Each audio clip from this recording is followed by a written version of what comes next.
Good evening. This is Akashvani. I am Saira Mujtaba with the news at 9.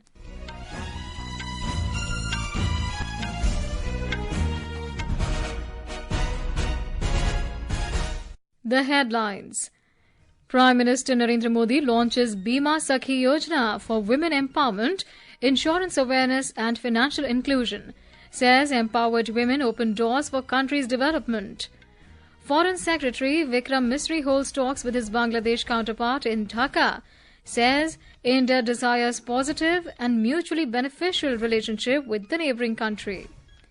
India's new stealth-guided missile frigate INS Tushil commissioned into Indian Navy in Russia in the presence of Defence Minister Rajnath Singh today.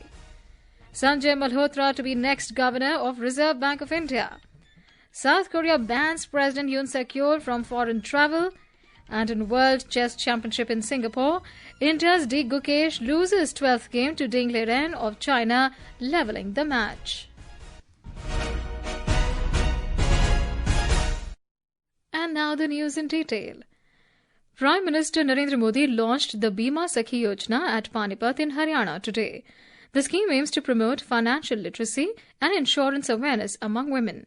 This initiative of Life Insurance Corporation of India, LIC, will empower women aged 18 to 70 years who have passed class 10th by providing specialized training and a stipend for the first 3 years. The Prime Minister also distributed appointment certificates to prospective Bima Sakhis. Addressing the gathering, Prime Minister Modi said, "Insurance for all is a key part of social security and crucial in eradicating poverty." The Prime Minister said women have played a crucial role in taking banking services to the villages. He said the bank Sakhis are now connecting villagers with the banks. Mr. Modi said his government has taken unprecedented steps for women's empowerment in the last 10 years. Mr. Modi recounted his privilege of launching the Beti Bachao Beti Padhao campaign from Panipat a few years ago. कुछ साल पहले मुझे यहाँ पानीपत से बेटी बचाओ बेटी पढ़ाओ अभियान शुरू करने का सौभाग्य मिला था। इसका सकारात्मक प्रभाव हरियाणा के साथ साथ पूरे देश में हुआ। अब 10 साल बाद इसी पानीपत की धरती से बहनों बेटियों के लिए बीमा सखी योजना का शुभारंभ हुआ है। यानी हमारा पानीपत एक प्रकार से नारी शक्ति की प्रतीक भूमि बन गया है। The Prime Minister said it is important that women get ample opportunities to become empowered and move forward. He said when women are empowered, they open new doors of opportunities for the country. 2047 के विकसित भारत के संकल्प की सिद्धि के लिए हमें ऊर्जा के ढेर सारे नए स्रोतों की जरूरत है। ऊर्जा का ऐसा ही महत्वपूर्ण स्रोत है भारत की नारी शक्ति। भारत को विकसित बनाने के लिए हमें अतिरिक्त ऊर्जा, ये कोटि कोटि हमारी माताएं बहनें हैं, वही हमारी प्रेरणा की स्रोत रहने वाली है। आज जो ये महिला सेल्फ हेल्प ग्रुप है, बीमा सखी है, बैंक सखी है, कृषि सखी है, ये विकसित भारत का बहुत बड़ा आधार स्तंभ बनेगी। Prime Minister Modi also laid the foundation stone of the main campus of Maharana Pratap Horticultural University in Karnal. Earlier today, the Prime Minister visited Rajasthan and inaugurated the 3-day Rising Rajasthan Global Investment Summit in Jaipur. Speaking at the event, Mr. Modi emphasized that this century is driven by technology and data. He said India is demonstrating the true power of democracy, demography and data to the world. Our Jaipur correspondent reports that various sectoral and country sessions were organized at the Rising Rajasthan Global Investment Summit today. A report. On the first day of the conference, special sessions were organized focusing on countries like Japan, Denmark and Brazil. Representatives from the respective countries, experts and officials participated in these sessions. The session focusing on Japan was special as the investment of Japanese companies in the state is constantly increasing. Many Japanese companies will invest in renewable energy and robotics in the near future. Apart from this, sector-based special sessions like regional water security, inclusive tourism, sustainable energy economy and sustainable mining were also organized. With Jitendra Dwivedi's report from Jaipur, Shagun Chopra, Akashvani News. Proceedings of both the Houses of Parliament were marred by multiple adjournments today over various issues. Treasury and opposition benches traded barbs over alleged bribery charges against a prominent Indian business group and alleged links of Congress leaders with a prominent US-based foundation. Amid the ongoing logjam, both houses were adjourned for the day. Maharashtra Governor C.P. Radhakrishnan addressed the joint session of both houses of the Maharashtra legislature today, highlighting Maharashtra's top position in foreign direct investment and its 14% share in country's GDP. Mr. Radhakrishnan stated that the government aims to make Maharashtra a $1 trillion economy by the year 2027-28. Earlier, BJP leader Rahul Narvikar was unanimously elected as the Speaker and the Mahayuti government won the trust vote in the Assembly. A 4-day special session of the Jharkhand Legislative Assembly began in Ranchi today. Chief Minister Hemant Soren, along with all 18 new members, took oath as MLAs. Protem Speaker Stephen Marandi administered the oath to them. The election of the Speaker will be held tomorrow, followed by a trust vote for the Hemant Soren government. This is Akashvani giving you the news.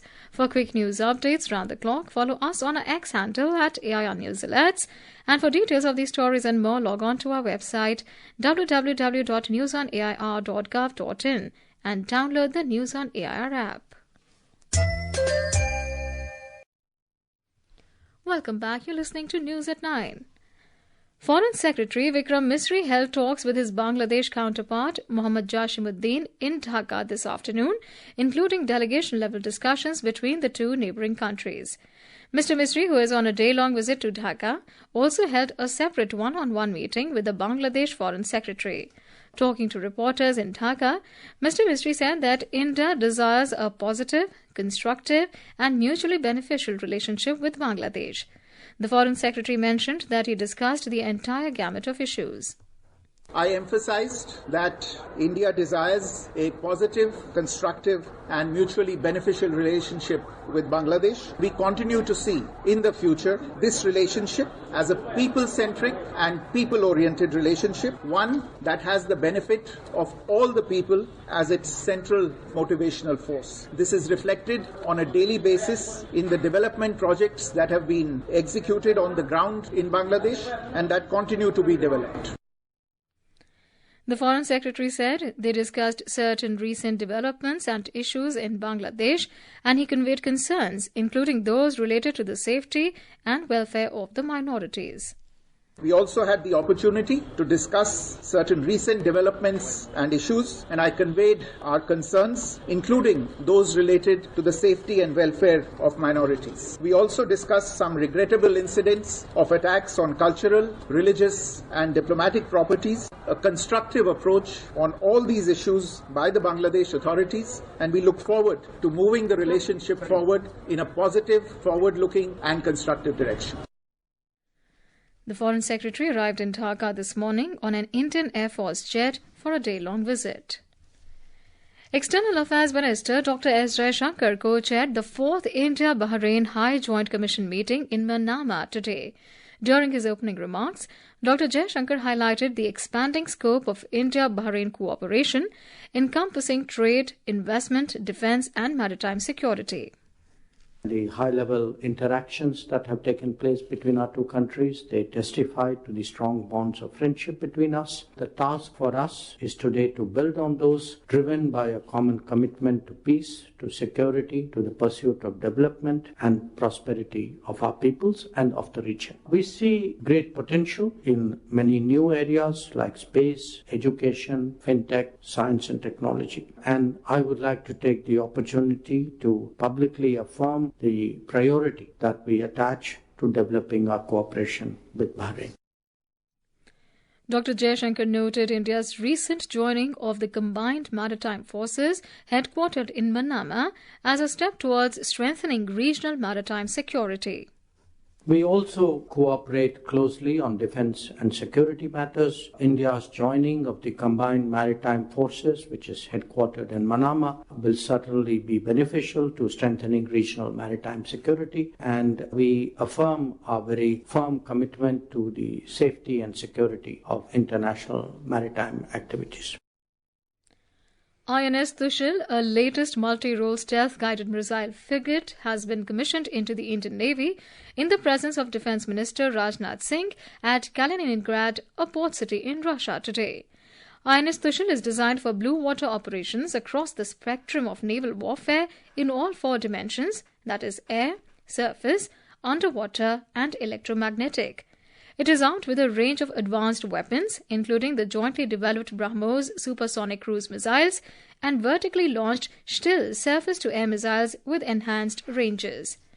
The Defence Minister described the commissioning of the ship as a proud testament to the country's growing maritime strength and a significant milestone in the long-standing friendship between India and Russia. He termed Russia's support to India's vision of an Atmanirbhar Bharat as another important example of the deep friendship between the two countries. Chief of Naval Staff Admiral Dinesh K. Tripathi congratulated all those involved in the project. South Korean authorities have imposed a travel ban on President Yoon Suk Yeol, who is under investigation for his short-lived martial law declaration last Tuesday. The ban has been imposed by the Justice Ministry shortly after the Corruption Investigation Office for high-ranking officials announced that it had submitted a request for the order. According to local media, Yoon has been named as a suspect in simultaneous investigations over his surprise declaration of martial law. Sanjay Malhotra will be the next governor of Reserve Bank of India. The Appointments Committee of the Cabinet approved his name. Mr. Malhotra has been appointed to the post for a period of 3 years, starting from the 11th of this month. The Rajasthan cadre IAS officer of 1990 batch, he is presently serving as Revenue Secretary in the Ministry of Finance. He will succeed Mr. Shaktikant Das. The Noida International Airport at Jewar has successfully conducted the first flight validation test, paving the way to begin its full-fledged operations next year. Civil Aviation Minister Ram Mohan Naidu Kinjarapu was present at the occasion. Mr. Naidu emphasized that the airport will serve as a world-class facility, handling around 12 million passengers annually, and is set to transform air travel and regional connectivity in India. On to sports now. In the World Chess Championship underway in Singapore, Indian challenger Gukesh lost the 12th game to defending champion Ding Liren of China. This has again tied the score at 6 points each between the two. Gukesh had been ahead by 1 point after his second win on Sunday, following 7 consecutive draws. Now, 2 games are remaining in the 14-round classical format, requiring 1.5 points to win the title. Both players will now look forward to rest day tomorrow before Wednesday's Game 13, in which Gukesh will play with white pieces. The India Meteorological Department has forecast that dense fog conditions are likely to prevail late at night and in early morning hours in isolated places of Punjab, Haryana, Chandigarh, Uttar Pradesh and Assam till tomorrow. The Met Department said that there will be a gradual fall in minimum temperatures by 2 to 4 degrees Celsius over northwest, central and east India during the next 3 days. It also predicted shallow fog and mist in the morning and night hours in Delhi NCR for the next 2 to 3 days. In our bilingual live phone-in program, Public Speak, tonight we bring a discussion on TB Mukt Bharat. Professor Urvashi B. Singh, DDG TB, Ministry of Health and Family Welfare, and Dr. Vijay Hadda, Professor Pulmonary Medicine, AIIMS, will be our experts. Listeners can ask questions on our telephone numbers 011-234-21050 and 2331-4444 from 9:30 p.m. onwards. You can also send your queries on our WhatsApp number 928-909-4044 or post on our X handle with the hashtag AskAIR. And now, before we end the bulletin, the headlines once again. Prime Minister Modi launches Bima Sakhi Yojana for women empowerment, insurance awareness and financial inclusion, says empowered women open doors for country's development. Foreign Secretary Vikram Misri holds talks with his Bangladesh counterpart in Dhaka, says India desires positive and mutually beneficial relationship with the neighbouring country. India's new stealth-guided missile frigate INS Tushil commissioned into Indian Navy.